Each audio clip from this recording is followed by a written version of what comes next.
Hello guys and welcome to Odds Serie A 24th match day. I was missing you, Daniele Fisichella. How are you? We have Derby de la Ciao, Madonina. Edu. How are I you? was missing you as well. It looks like ages we haven't spoken about. And how many things have happened in Serie A outside the pitch with the transfer market, can we say, was one of the most exciting windows in history, at least in the January transfer market. Vlahovic to Juventus, Zaccaria to Juventus, Gosens to Inter, and a lot of movements for the teams in the mid-table and the lower position of the table. So, almost feels like a new league is starting. And what games we got this weekend? Then let's analyze this very important match day, because after the transfer window, remember, we have Inter Milan on Saturday. So guys, comment with us the Serie A, leave us your tips and predictions, and don't forget, of course, to press the like button and subscribe to our channel. So now let's go on with the show.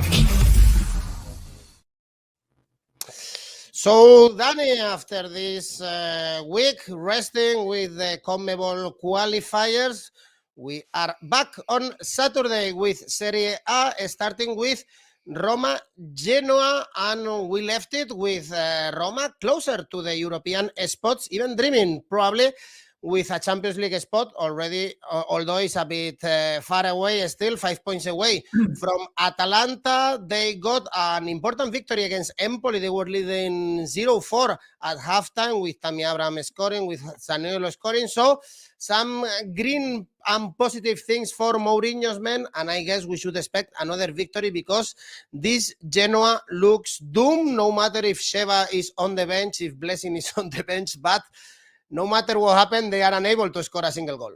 Okay, let's start with Roma. Roma need to show continuity of results and continuity of good plays. They have been really inconsistent so far this season, and now obviously with the acquisition of Maitland-Niles and Sergio Oliveira, who's already leaving an impact, we saw a better Roma in the last two games. Now they're looking to win the third game in a row, only for the second time of the season in Serie A since September. So that tells you they've been really hit and miss so far. Only won 2 of the last 5 home games. And, at the Olimpico, they've been okay. They kept usually clean sheets against small teams, 6 clean sheets in total for Roma. But yes, I think it depends a lot on the continuity on the pitch. Mourinho maybe wanted a few more players to strengthen the team. We know he's never been that happy with the depth of his squad. Let's see what he can do. He needs to finish obviously in Europe and challenge for a top 4 spot.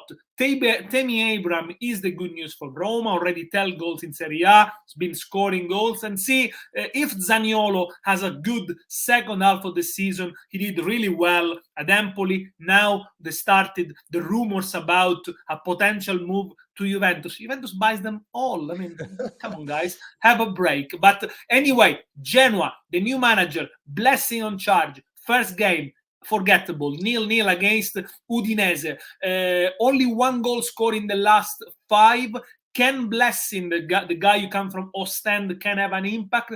They play very direct. His style is very gegenpressing, Leipzig style, but he needs to deal with a team that's got the 3rd worst defense in Serie A and the longest winless streak, 20 games in the top 5 European leagues. So obviously you want to look at Roma to win for that. However, in January, lot has happened for Genoa. 8 signings: Amiri, Ostigard, Piccoli from Atalanta.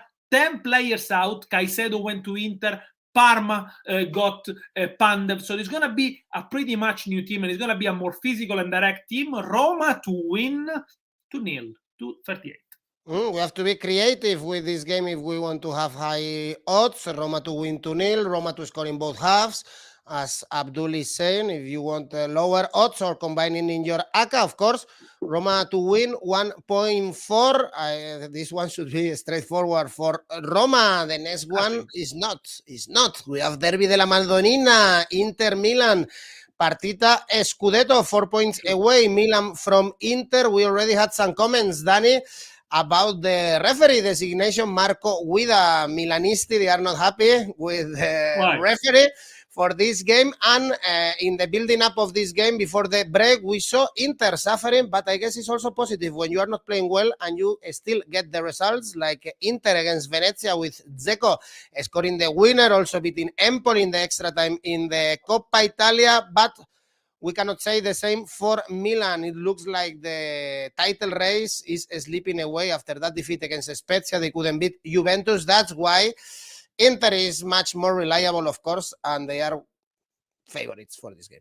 Well, let's say both teams were desperate for the break to come because they needed a bit of rest for different reasons. Inter looked a little bit tired in the last few weeks. It is true that they played twice extra times against Juventus in the Super Cup, against Empoli in the Cup. Then they went to Atalanta. These are very tiring games, and against Venezia, it showed they weren't as sharp as they used to be. In the end, they won. Yes, you always had the feelings Inter were going to score, but it wasn't the script that they thought. Also because Inter has been based a lot on their defensive solidity, the good spaces between the midfield and the defense, and they conceded already in their last 4 home games, if we include the 2 Super Cup and Cup games, although they won the last 7 games in a row at home, so it make it 9 with those 2 cup competitions. So obviously extremely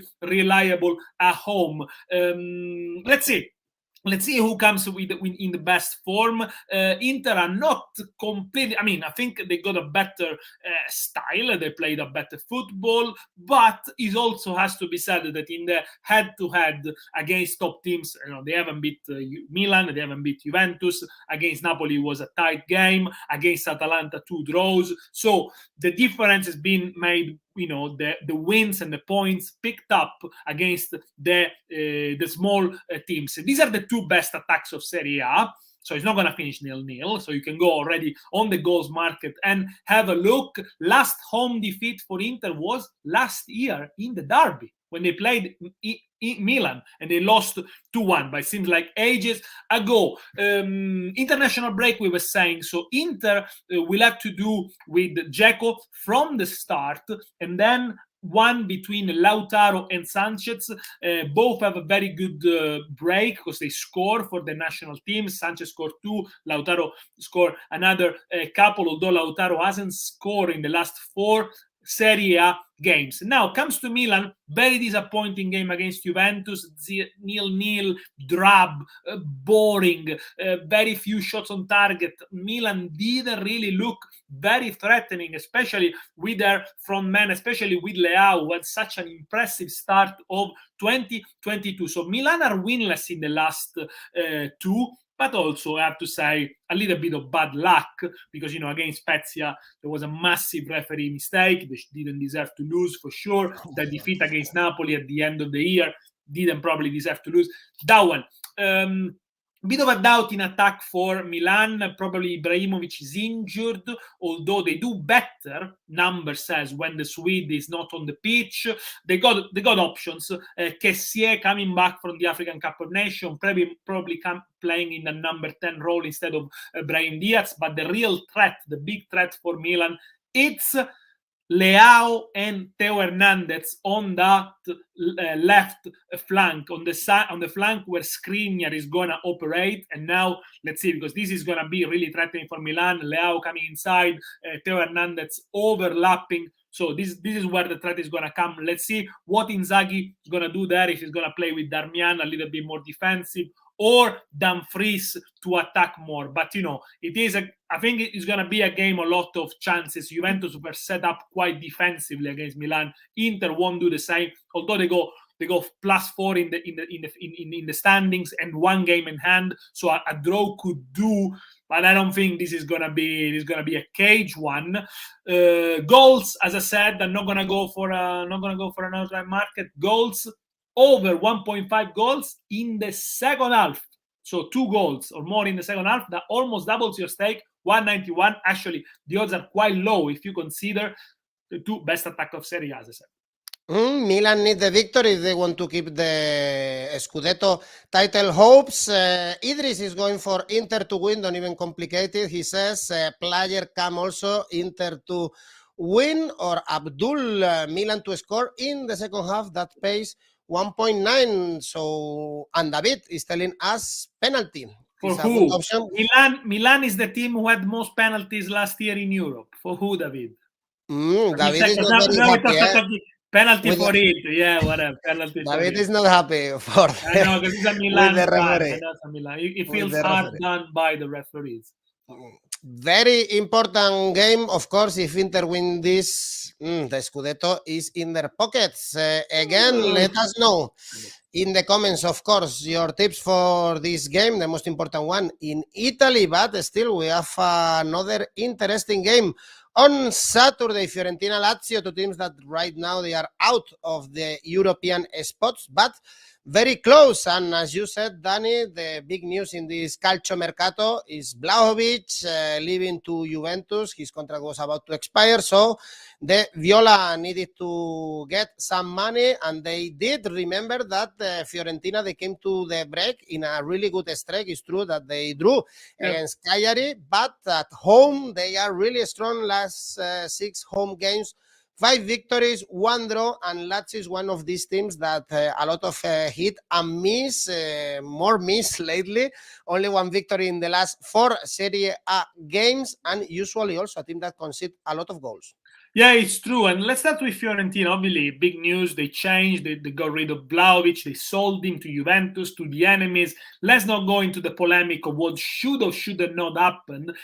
Now the issue for Fiorentina is to have to replace the top scorer in Serie A, their main man, not just a guy that scored a lot of goals, but a guy that came to the ball, made them play, helped them switch the play, physical presence. So, a real all-rounder, obviously a massive gain for Juventus. And how are they going to replace him? With Piontek, who they got before Vlahovic was sold, and with Cabral, the Brazilian, 27 goals this season for Basel. So clearly the numbers are there. He'll need time to get used to the new league. So I think Piontek, who, by the way, scored 14 goals in the last 2 years and a half, he'll probably start with game. Hopefully for Fiorentina, he will be the Piontek that we saw at Genoa in the first 6 months for Milan. After that, he kind of disappeared. But, if you back Fiorentina, you need to trust the fact that Vincenzo Italiano has put together a good system, a good formation, a good 4-3-3. There are a lot of other players like Malé, like Saponara,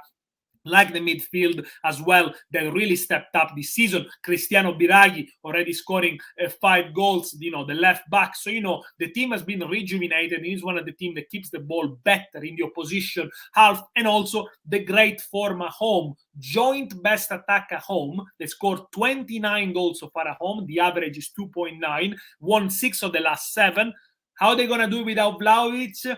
At Cagliari, they were so-so. They weren't great, 1-1, and Vlahovic wasn't there. Let's see. Lazio also got Cabral, another one, when he plays for Sporting Lisbon.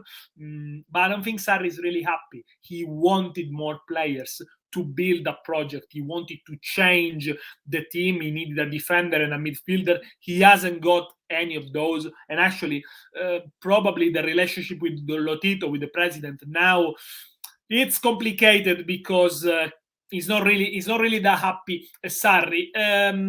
But Lazio recently have been better, perhaps a little bit more solid at the back. Only lost 1 of the last 5 against Inter, but it was a positive game. When they travel, though, they do tend to concede quite a lot. Only 1 away clean sheet this season against Salernitana. They got the 3rd best attack, 46 goal scored so far, so average goals per game, but a team that's got Immobile, has got Luis Alberto, has got Pedro, Zaccagni coming back. Obviously, you can trust them to score, and you could trust them both to score market. But for this one, I think the Vlahovic factor could still play a part for Fiorentina. I'm gonna be cautious. Rather than giving you a pass, I know you don't like when I say pass. Asian handicap. Lazio in the first half, 2-10. So basically, Lazio is not going to lose the first half. If they draw, you get your money back. Lazio is a big hit on the road. Yeah. Idris is saying that's why the odds actually to back Fiorentina or Fiorentina Asian handicap 0 are not bad, although be careful because we don't know how it's going to be this Fiorentina without Vlahovic. Most of the people are going for goals in this game, over 2.5 goals. For instance, over 2.5 goals pays 1.8. So over 3, for instance, 2.25. That's a good option as well to bet in this game if you want to see goals at the Artemio Franchi. Then on Sunday, we have Atalanta Cagliari. At the beginning of the season, we were saying that this could be the season of Atalanta for fighting for the title. It's not again, and they should be more careful with Juventus already 1 point behind. It's true that Atalanta have one game in hand, but they can lose their Champions League spots, and they've been in the top 4 the whole season. But Danny, the situation is that Atalanta, they are not great. They are even drought. They didn't score against Lazio, against Inter. Only 1 Serie A victories in the last 5 games. I guess we should expect them to beat Cagliari, but this is a way better Cagliari than before. It is better defensively, thanks also to a buy from Atalanta. Lovato came via Verona, conceded 5 in the last 5. Cagliari say, that's a bad stat. Well, it's Cagliari, so conceding 5 in the last 5 is not bad. Against Fiorentina, they couldn't hang on to the lead. They were with 11-10. They went winning up, and then they conceded, they equalized. But I think they're getting better. They're getting tighter at the back. Again, a team that has been changed in the transfer market, a little bit rejuvenated. By the way, they're telling us the odds that you can see on the screens are not correct. Obviously, Atalanta to win is 284. No, it's probably around 150, I would say. 1.3. 1.3, okay. And Cagliari to win away must be 5 or 6, something like that. But 15. also because... 15. 15, okay. Well, all right. I overestimated Cagliari. Which, by the way, Cagliari are the worst away team in Serie A. Only 6 points so far on the road. Only scored 1 in the last 5 away games. Again, a team that when it travels, they tend to look... Here the good odds. They tend to prefer not to concede, managed by Mazzarri, quite defensive manager, but they do have a threat in Joao Pedro, who earned the first call-up in the national team. So look out for that. And also, Atalanta at home, they're not invincible. Far from it. They only won 3 home games so far in Serie A. That's what is letting them down. Sometimes, they do start at home. They find it hard to break down teams, and also they do concede far too many goals. You also have to say in the last few weeks they were plagued by injury. The game against Lazio, basically they didn't have 8 or 9 starters, so that 0-0 is a little bit fake. Yes, Atalanta haven't scored in 3 of the last 4. They lost Gosens in the transfer market, sold to Inter. His like the injury will be back at the end of February, but he is probably in the top 4, top 5 of left back in the world at the moment. He's a great wing back. They replaced him with 2 players. Very interesting. Boga from Sassuolo, who's one of the best dribblers in Serie A. So he could really add something to Atalanta's threat going forward. And Mihaila, who last year with Parma, to be fair, did a very good 6 months. He's a young player. Atalanta needs to be careful because Juventus is chasing them. Somebody says in the comment, both to score. Yes, I'm going to go for both to score, which pays 189.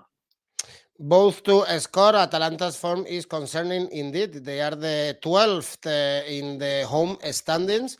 If we only take in consideration the home games, 13 points for Atalanta when playing at home. So they need to react, I guess, against Cagliari. Our next game in the Dallara, we have Bologna, Empoli. Bologna in another concerning form, 6 defeats out of the last 7 games. The last one at the Bentegodi against Verona, and now they are facing Empoli. Also, they are not in great form. They lost 2-4 against Roma. No victories in the last 6 games and conceding many goals. Danny, usually we like Empoli when they are playing away, but they are letting us down in the latest games as well. They need to be careful because this is a team that's got the second worst defense in Serie A, 47 goals conceded. With this number, eventually, you might get sucked into the relegation battle. I said time and time again, I love the way Empoli plays. I love the way they commit a lot of play forward.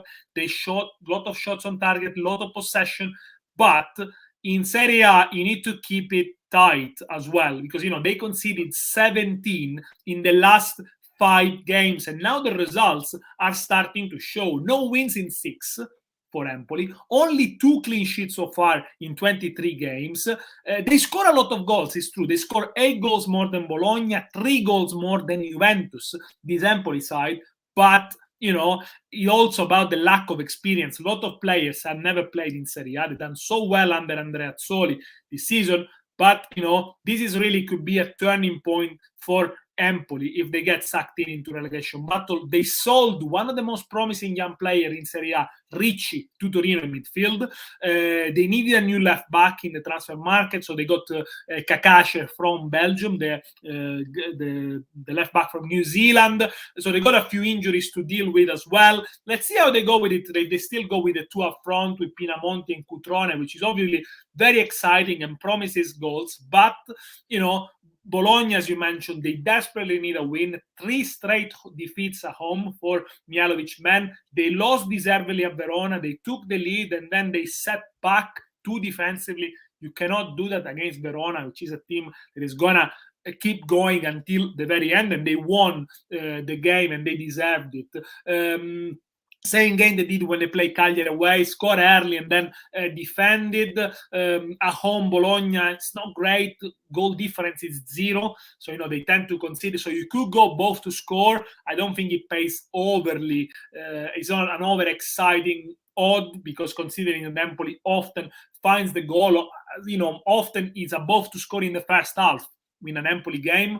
But I like the odds for the home win. When I checked on Oddspedia, was 204. Actually, now it's higher, 210. Let's go for it. Bologna win.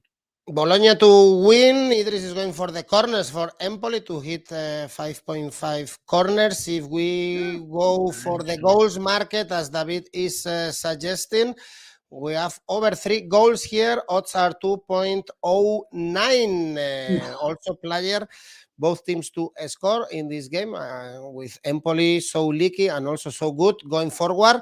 I guess we should expect goals. And you were talking that Empoli, they might be in the relegation battle if they keep losing. What to say about Sampdoria? Now they are in real trouble. No D'Aversa, but still losing with Giampaolo. They lost the derby against Spezia, 4 consecutive defeats, ready to fall into the bottom 3. And facing Sassuolo right now is not a bad idea, because Sassuolo is so up and down. It's a roller coaster. They have a lot of quality, but only 1 victory in the last 6 games. Why not? No, finally Sampdoria to get some good result. The first game in charge for Giampaolo was bad. They had a few chances at Spezia, but still leaky and costly mistakes at the back. A mini revolution in the last few days of transfer market. They got Sensi from Inter on loan, who hopes to go back to the national team if he can stay fit. Supriaga from Dynamo Kiev, really interesting striker, played for Ukraine at youth level, won the under-19 World Cup a couple of years ago, played for Dynamo Kiev also continentally. Let's see if we can find a little bit of space in this Sampdoria. They also got Magnani earlier, Rincon. So, it is a strength in Sampdoria. There's been a few changes. I think they're going to play with Sensi behind the 2 strikers and still have Candreva on the right-hand side. So it's going to be a very attacking side, Sampdoria. Sampdoria, a team that really struggled this season to create clear-cut chances. They really lacked creativity. Damsgaard is basically out for the season. And I think that's really blocked them a lot. At home, they've been dreadful, fourth from bottom. A team of this quality shouldn't be so bad at home. They conceded 25 goals at home, second worst defense. There have been a few changes in the defense as well. As I said, Magnani coming on. Let's see if Yoshida is fit for this one. Probably Colli as well, coming back from the African Cup of Nations. 3 defeats in the last 4 for Sampdoria. They really need points. And, this is going to be a tough ask because Sassuolo have scored for 17 consecutive away games. There is only one team in the top 5 league in Europe that's done better. And you know which one is it, of course? Bayern Munich. Bayern Munich, of course, with 47 something. But Sassuolo is there. So as soon as Bayern doesn't score away, Sassuolo is there. 17 goals in 17 games consecutively scored. They were lucky against Torino, I must say. 1-1. Torino hit the post 3 times. Sassuolo scored in the dying minutes of the game. They should have lost that one. Again, with Sassuolo, you can quite be sure that the game is always going to be an over 1.5 goals, over 2 goals. I think once I saw a stat, both to score for Sassuolo was like 85% of the games were both to score. And in fact, they do score a lot, but they also concede a lot. 38 goal conceded, goal difference +1. Always been the problem with Sassuolo, the defense. Also, when De Zerbi was in charge, they are unbeaten in the last 5 away games. They are 7th in the away table. They won very important games so far this season at Milan, at Juventus, etc. And they got really good men up front. Raspadori already scored 7 goals. Berardi and Scamacca, they've scored 19 between them. Berardi's top assist in Serie A with 9. With those 3, you could expect goals, of course. And I'm going to go for an over 1.25 goals in the first half, which pays a lot. 203. So if there is only 1 goal, you lose half your stake. 2 goals, you double your stake. There is some hope actually for this new Sampdoria with Gianpaolo. Abdul and Player are backing them.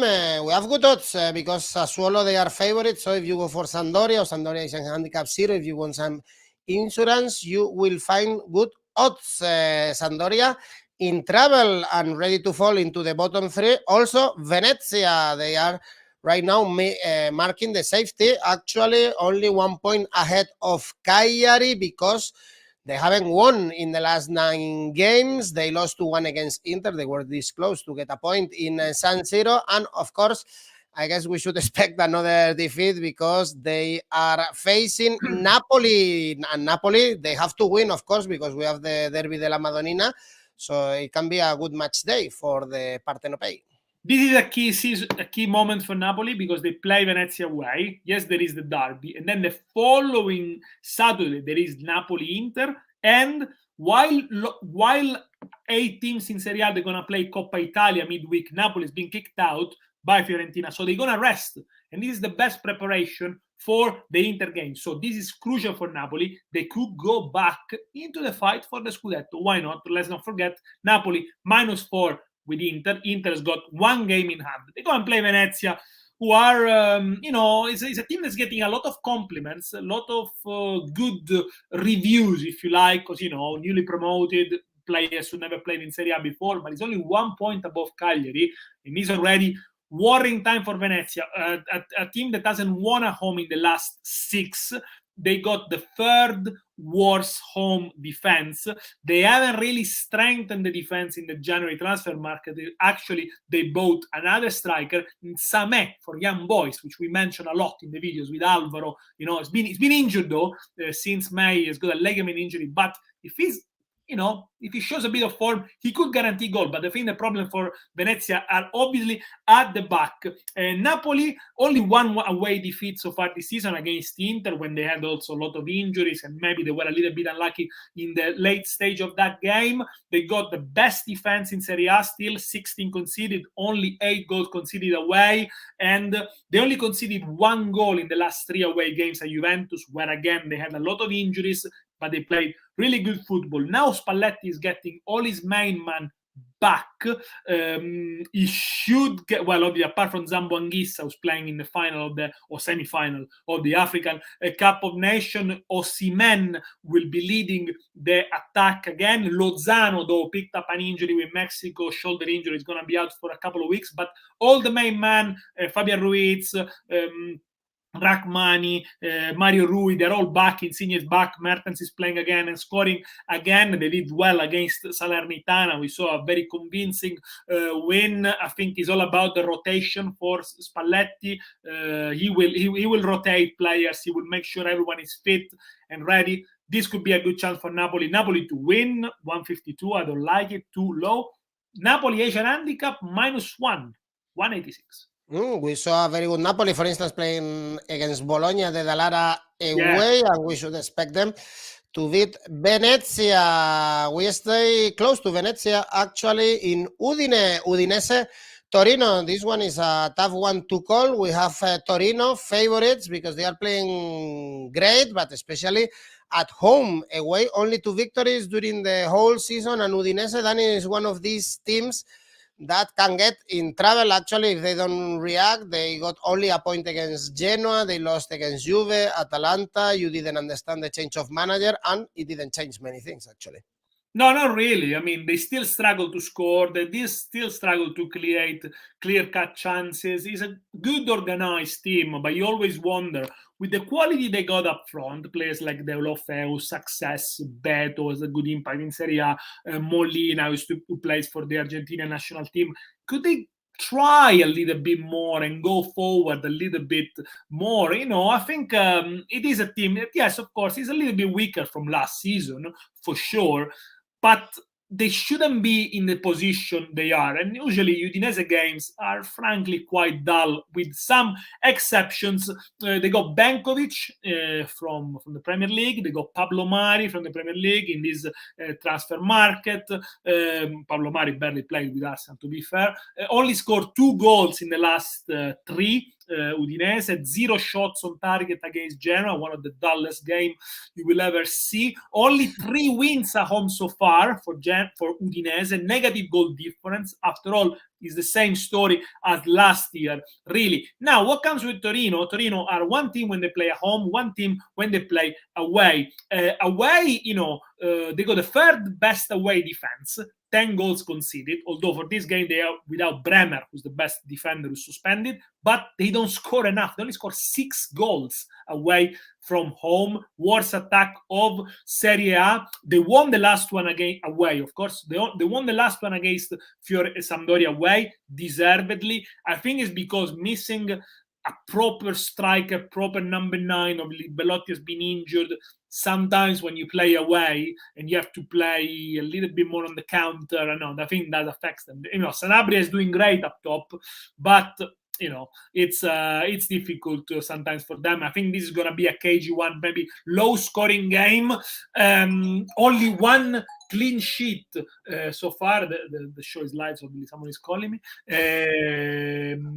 Only 1 clean sheet so far away for Torino. Both to score, no. Mm-hmm.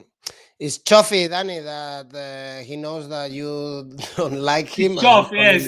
Imagine the Be careful, I'm not that bad. I'm going to get results with Udinese, both teams to score. No, probably a good game to miss and not watch this Udinese Torino. Then we have on Sunday, the later kickoff is Juve.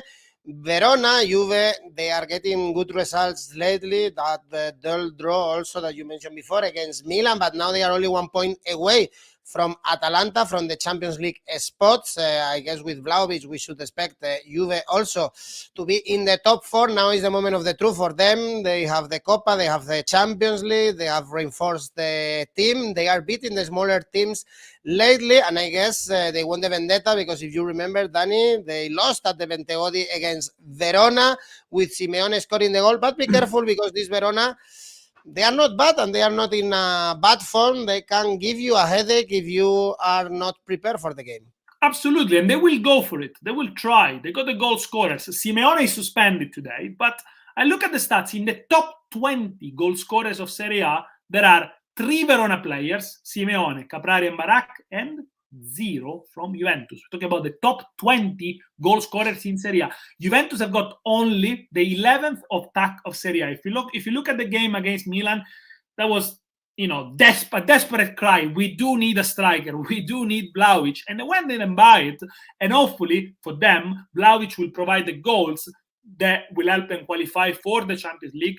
It is not enough, I think. Allegri needs to start playing more offensive football, needs to get players to have a go a little bit more, unleash them. Against Milan, really, they were passive, there were a lot of sideways passes, and it was really a team that looked without intent. However, they also got a good buy in Zaccaria, the Swiss box-to-box midfield, probably will help Locatelli more in his role and trying to get to the box a little bit more. Let's see how Allegri shapes the midfield, if he's Artur again playing in the role of playmaker or if somebody else, and whether Dybala will fit up front with Vlahovic or not. So a lot of question marks for Juventus, who are unbeaten in the last 9. The problem is they never won a game against a top team so far this season, only draws or lost. But since they lost a game at Verona 2-1, the season changed. They only lost one game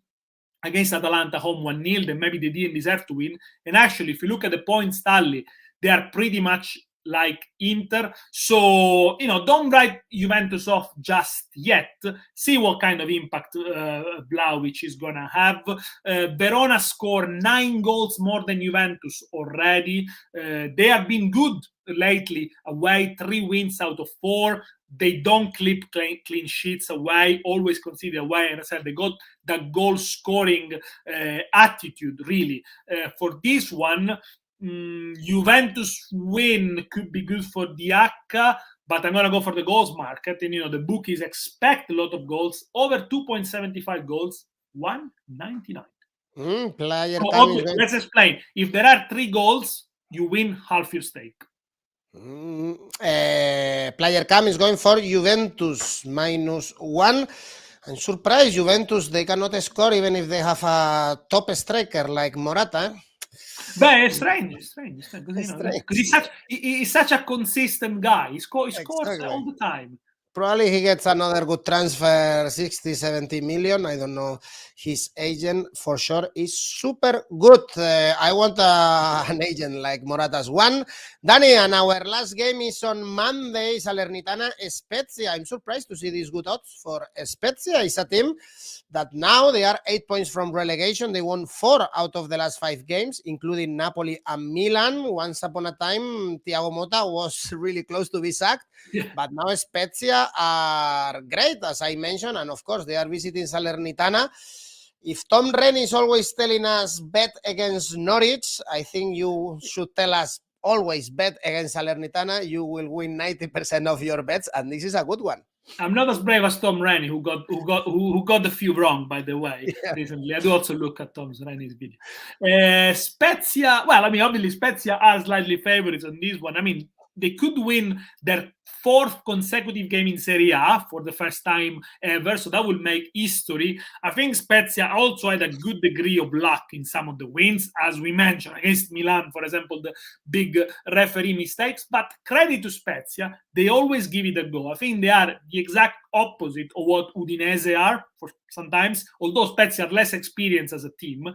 But they play on the front foot. They have a midfield 3 with Maggiore, with Agudelo. Then you got also Berre coming on. They give it a go. Ray Manage as well, very handy. Number 9 doesn't score much, but gets involved in the play a lot. Bastoni, midfield, sometimes a lot into left back, sometimes lots into midfield. It is an interesting proposition. They concede a lot of goals, but they manage to score. So I never write them off in terms of scoring opportunities. Second worst away defense, 28 goals conceded. So you could expect them to concede it as well, but they are 8 points above the drop. So it's an amazing tally for a team. Let's not forget that they couldn't buy anybody in the January transfer market because of a FIFA ban. Yes, Thiago Motta always on the verge of being sacked. If they manage to stay up, is a great story. So 3 consecutive wins after 6 defeats. And what happened at Salernitana? Well, Sabatini, the sporting director, came on. Mini revolution. That's what Sabatini does. That's what he always done at Bologna, Roma, Inter. Mini revolution. So Fazio, Dragusin, Mazzocchi, Musset from Sheffield United in, also Verdi from Torino, new keeper, Sepe from Parma, and a few players out, Gondo, Simi, going to Serie B. So basically they changed the team. At least 6 out of 11 players are completely new. See what happens. Let's see if this is a better formation to play the 4-3-3 that Colantuono wants to play. They want to give it a go. They got the morale very high because recently they've been doing okay. They picked up the 3 points at Verona. They lost to Napoli, but they managed to equalize for 10 minutes. But, they still remain a very leaky defense. I'm really interested to see this partnership of Fazio, the old one, with Dragusin, the young one, in center backs, conceded 8 in the last 3, only 4 points at home. They are the worst attack at home with 5.